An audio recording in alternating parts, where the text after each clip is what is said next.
Viewers, welcome back this morning to the Tobago Updates Morning Show. We are chatting this morning with Mr. Lakhan Seepersad, who is the Welfare Rehabilitation Service Manager for the Blind Welfare Association. And along with him this morning, we've got Nyol Manswell, who is one of the clients and musicians attached to the Blind Welfare Association. And viewers, this morning, our conversation is on Love Your Eyes, Walkathon and Health Fair. Gentlemen, good morning and welcome. Good morning. Thanks for having us. Now, make it very clear to our viewers out there that the both of you are Totally blind. visually impaired. Do we say Right. visually impaired? Do we say blind? Yes, What do yes. we say? Whatever comfortable. I am visually impaired. I'm not totally blind. I still have some light perception, and I am totally blind. Niall Okay. is totally blind. Now, Love Your Eyes, Walkathon and Health Fair. What does it mean? And at what age? Maybe we can get from you this morning, Niall and Mr. Lakhan. At what stage, what age did you lose your sight or most of your sight in your case, Mr. Lakhan? Okay. I was born with visual impairment. I was born totally blind in one eye and eventually lost significant sight at the age of 12. Okay. Right? And basically, over the years, for every last 2 years or so, I've started to lose even more sight in the eye. So previously, I might have been able to sit here and see the cameras or see the things around me, but now I can't even see that. Okay. Yeah. What about you, Niall? And I was also born with visual impairment. I was born with glaucoma and had enough vision to walk around and move around on my own. And at the age of 14, I lost everything. Just like that.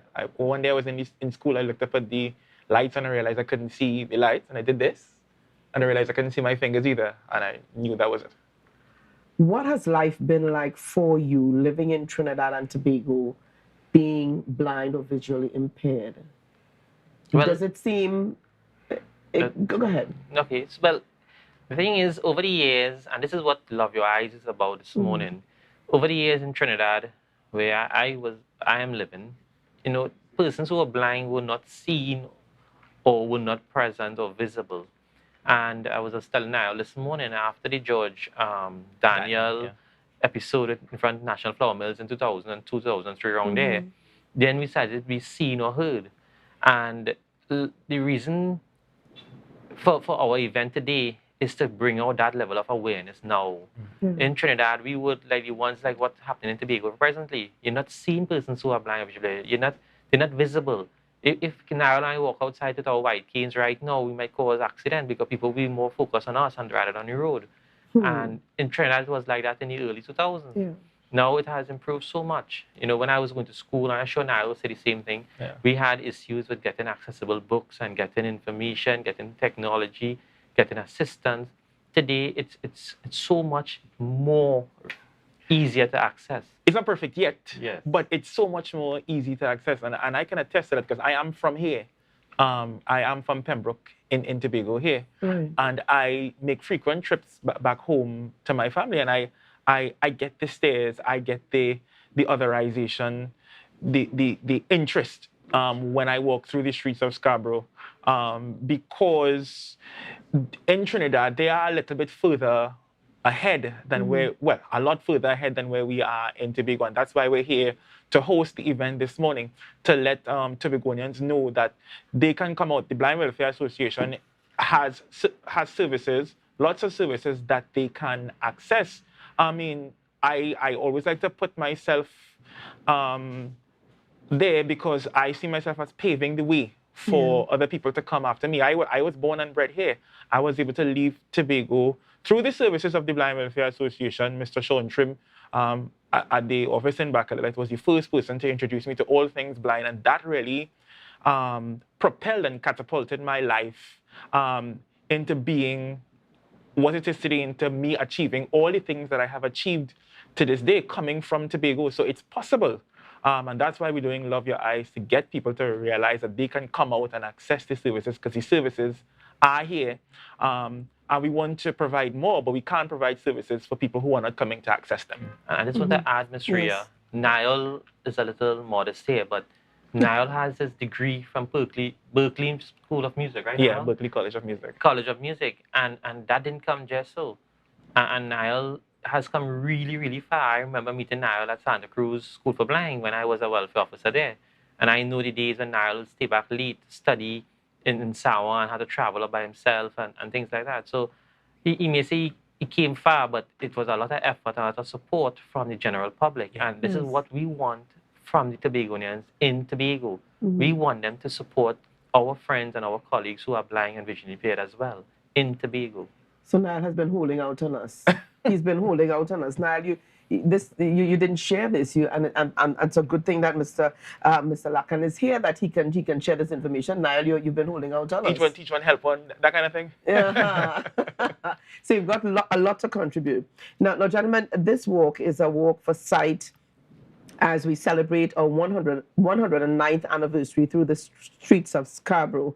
And I'm seeing here that the time is 9 a.m. to 2 p.m. Is that we're walking for these hours? No. Tell us what's happening. So what's here. happening this morning is we want to start the walk actually at 9:30. Deputy Chief Secretary Dr. Faith B. Israel will be leading the walk with us this morning. We're walking through the streets of Scarborough. It's about, I suspect it be about a half an hour walk if so long, because we did the walk many years ago right there before. And we are assembling back at the Esplanade, where we're going to have an entire day of health testing and screening to the public. We're going to have vision screening by value optical. The TRH is coming in its numbers to do all the other basic screening, probably diabetes, hypertension, cholesterol, and so on. So the activities for the day is actually on the Esplanade. We invite the public to come out there and be a part of it, but we also want to invite those who are able to join us about 9:30 this morning at the Esplanade and walk with us. Let our colleagues, our friends, our neighbors, the society in Tobago see the Blind Welfare Association is alive and is right here in Tobago. That's right. That's right. And it's happening this morning. And in fact, we are encouraging persons to come on out and be a part of it. You never know how important your eyes are, I guess, until until you don't have it anymore. That's right. And the theme is Love Your Eyes. The reason for that theme is May month is Blindness Awareness Month. And as you just rightly said, we celebrated 109 years since we have been in existence. But if you ask the general person, do you know where blind welfare is in Tobago? No. You ask somebody in Trinidad, you know where blind welfare is in Tobago? Oh, I think them somewhere in town, nobody's make the baskets. That's generally conversation. And the thing is, and I'm glad that you mentioned that, because for a number of years, that was all that was associated with the Blind Welfare Association, that they make baskets. All right. But I remember interviewing Sean Trim many years ago, and you realize that that's not all that it is about. No. So blind welfare today, we deal with the DEI, diversity, equity, and inclusion. We say that we must present a society or a community that is diverse, equitable, and inclusive for all. And what we're saying is, yes, why can't we be part of the diversity in Tobago? Why can't persons who are blind, we are different, yes, but like everybody else, we should be counted as part of the diversity. Definitely. Why can't we be included? Not integrated, but included. You making decisions about how you pave in the pavement or you fixing your road. Include us in the conversation. Speak to us. Speak. Let us know what's happening. Yes. And don't come Trinidad and ask us this. There are persons in Tobago who are blind. Speak to them. We in Trinidad shouldn't be speaking to persons in Tobago. I have been here for the last 2 years, Ms. Rhea, and this is the culmination of my work for the last 2 years in Tobago. And I've been saying at all the meetings, I shouldn't be coming from Trinidad to talk to Tobagonians. That is why I bring that all this time. Well, and the thing is, I don't live here anymore. I'm from here. My family is still here. I'm still based here, but I don't live here anymore. And I'm sure there are others like me who have valuable contributions to make and would be able to make those contributions if they are allowed to be included. And for me, that diversity means not just having us be a part, or not just making way for blind and visually impaired persons, but blind and visually impaired persons are just that persons who are living with blind and visual impairment, right? We also have contributions like there are lots of blind persons today with degrees like myself in and expertise in many different areas and can sit at the table and give meaningful contributions to everything in society. And then there's the equitable discussion. People tend to class equity with equality. Equality and equity is not the same thing. I can bring 3 pairs of shoes here for all of us, but that's equal treatment.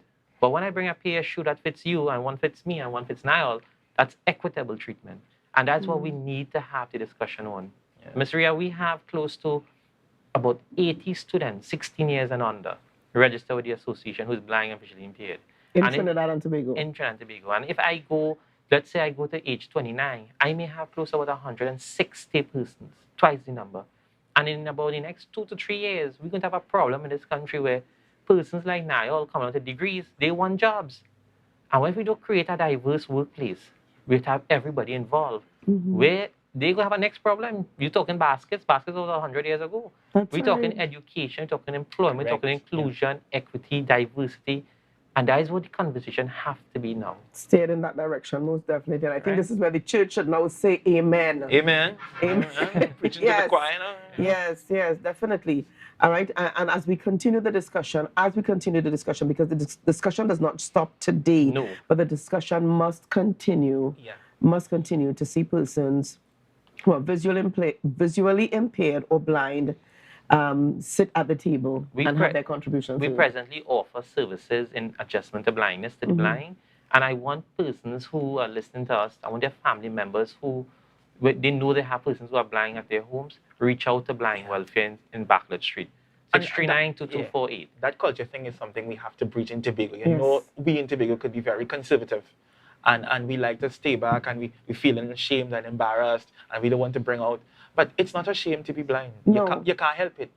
You That's understand? right. But you can make the best of it in Tobago, and that's what we want Tobago is to realize and understand and come out, access your services. And I just want to Thank make a you. point on one thing. Yes.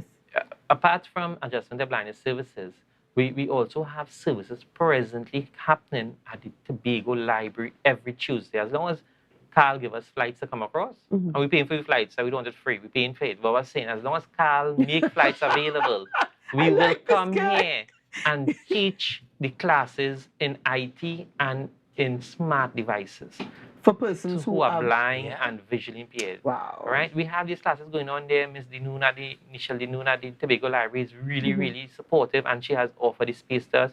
We utilize anything.